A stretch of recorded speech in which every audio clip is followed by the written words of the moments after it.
السلام عليكم ورحمة الله وبركاته. ازيكم يا اصحاب؟ عاملين ايه؟ يا رب تكونوا بخير. النهارده جايبه لكم ان شاء الله فيديو مفيد، يا رب يعجبكم. واتمنى لو عجبكم الفيديو ما تنسوش تضغطوا اللايك وتشتركوا في القناة وتفعلوا الجرس علشان يوصلكم كل الفيديوهات الجديدة. اتمنى الفيديوهات كلها تعجبكم، واتمنى لو عجبكم الفيديو ومحتاجين اي استفسار تبعتولي في الكومنتات على كل الاسئله اللي انتوا هتسالوها. بسم الله الرحمن الرحيم. دي مكنسه فليبس، ماركه فليبس اهي. طبعا ده الريفيو ده يعني حصري. المكنسه دي محدش منزل عليها ريفيو قوي يعني، علشان هي غاليه ومحدش بيستخدمها كتير. دي هتبان الماركه بتاعتها ولا لا؟ اهي. والكنز دي مكنسه حلوه قوي، بس امكانياتها يعني كتير وجميله جدا، بس مشكلتها يعني فيها تعقيدات شويه، بس واحده واحده هنعرف نستخدمها. طبعا هنبدا اول حاجه. بسم الله الرحمن الرحيم. عندي دي هنبدأ بالشكل الخارجي الأول. طبعا ده السلك اهو، بيتفرد بيتلم من الزرار ده اهو. ودي الغرفة دي بتتملي مية اهي، بتتملي مية ونحط لها الشامبو بتاعها. طبعا بتتشال بالطريقة دي. ده الخرطوم بتاعها اهو. دي اللي هي بنحط فيها الشامبو وبنغسل بيها السجادة، تتقفل بالشكل ده. والكليبسة دي ليها مكان هنا اهو، ليها المكان ده، فبتركب بالشكل ده، تركب بالشكل ده. ودي تركب بالشكل ده. هي ليها خرطومين، اللي هو الصغير ده والخرطوم ده، نضغط لجوه كده بيطلع الخرطوم ده، نضغط لجوه بيقفل معانا. دي بتتفتح بالشكل ده، وهي دي زرار بدوس عليه. القطعة دي بتبقى لوحدها دي. طبعا دي بتتفك علشان نمسح بيها. هركبها تاني واحدة واحدة برضه مع بعض اهي. دي أول قطعة، وبيجي معاها الخرطوم ده أو المسدس ده اهو.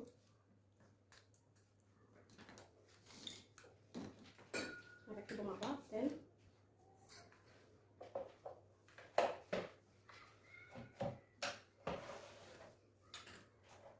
عندنا الجزء ده بيركب بالشكل ده اهو اهو. ده يعتبر المسدس، ودي بتركب هنا ودي بتركب هنا.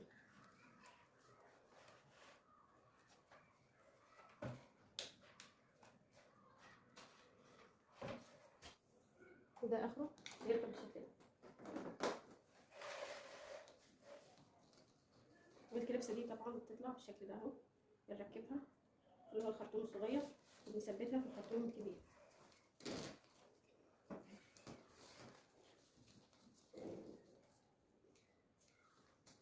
اهي. بتبقى بالشكل كده، بتبقى كده جاهزه.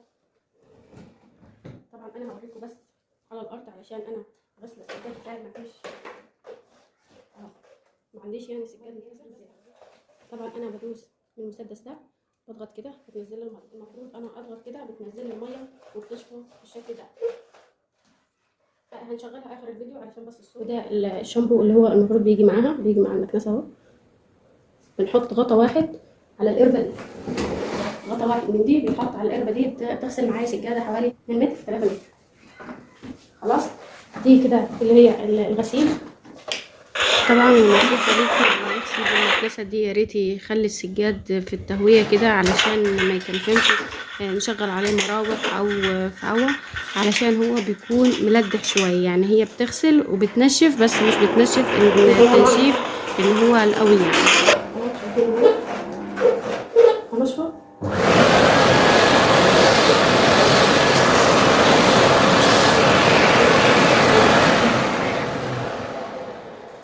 بس هتطلع بالشكل ده. طبعا بتشرب بس عشان الصوت، بس عشان اوريكم. بس هي كده بتنزل ميه. لما بحب انزل ميه بضغط على المسدس ده بتنزل لي ميه.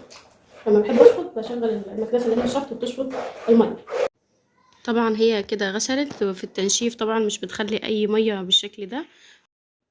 طبعا انا كده بغسل برش المية وبتغسل زي ما احنا شايفين. طبعا الفرق انا بجرب على مشاية، علشان كده انا بغسل بالراحة. فبتدوسي على زرار الشفط وبيشفط معاكي المية دي، وبتكون يعني فيها مية بسيطة جدا. بس كده هنشوف استخدامات الكنس، اللي هي دي المكنسة العادية اللي احنا عارفينها، ودي الفرشاة بتاعتها اهي بنشغلها عادي اهي.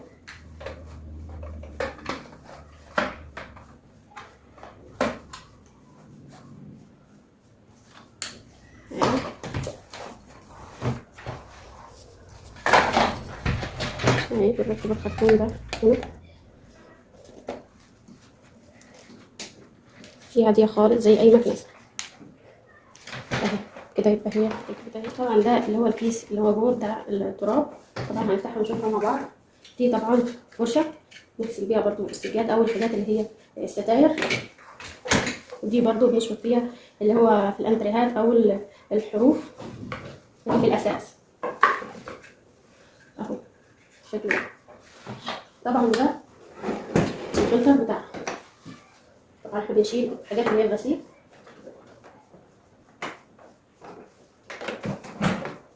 دي بتتشال بالطريقه دي. دي طبعا للغسيل بيتحط في الفلتر ده اهو، ده للشفط. خلاص احنا عرفنا نستخدمهم ايه. نفتحها طبعا دي زي ليها تك كده.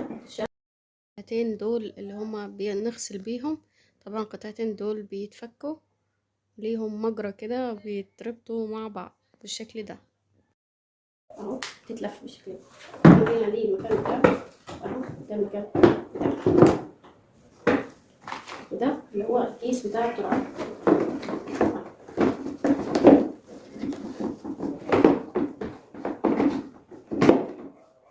بس كده.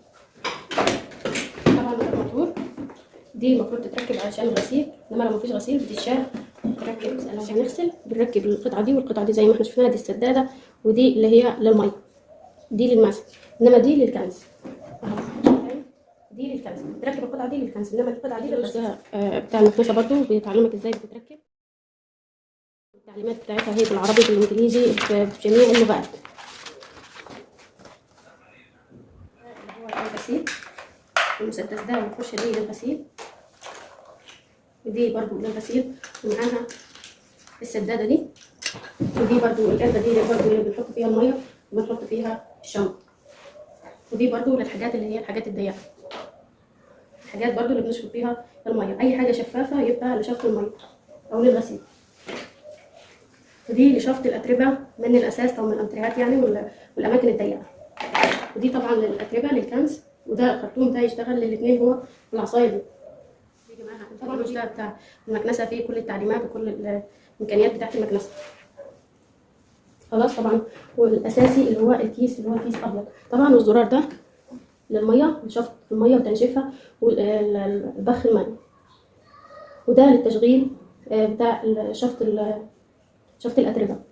خلاص. وده طبعا الماركه بتاعتها، وده الاسم اللي هو الفليبس مطبوع من تحت كده. وده طبعا السلك بيجي معاه الزرار بيشفط السلك لوحده. ودي كل الامكانيات بتاعت مكنسه فيليبس. هنركب الغسيل معايا، غسيل السجاد والشفط هنركبها مع بعض علشان فيها تعقيدات شويه. واحده واحده كده قبل ما انهي الفيديو، وهنشوف مع بعض. طبعا بركب العصايه اللي هي الطويله دي بتطول كده وبتقصر. هركب المسدس واحط المسدس ده في العصايه اللي هي بتكبر وبتصغر. وطبعا فيها كليبسة، لازم نسمع صوت التكة دي علشان نعرف ان هي ركبت. طبعا الخرطوم الصغير ده بيجي اللي هي الكليبسات برضو بنركبها في الخرطوم الكبير بالشكل ده. والخرطوم ده بنضغط عليه لجوه كده بيركب طبعا. وبنغير اللي هو الكيس بتاع الاتربة وبنحط اللي هو الغسيل. طبعا المكنسة دي بتغسل وبتشفط المية وبتشفط الأتربة والأوساخ. بس بنحط الفلتر ده بيتشال، علشان الفلتر ده بتاع الاتربه بيتشال وبيتحط القربه اللي هي فيها الميه والشامبو بتاعها. بس كده، ودي كل الامكانيات بتاعه المكنسه بتاعتنا. يا رب يكون فيديو النهارده عجبكم. اتمنى لو عجبكم الفيديو ما تنسوش تضغطوا لللايك وتشتركوا في القناه وتفعلوا الجرس علشان يوصلكم كل فيديوهات الجديده. شكرا للمتابعه، والسلام عليكم ورحمه الله وبركاته.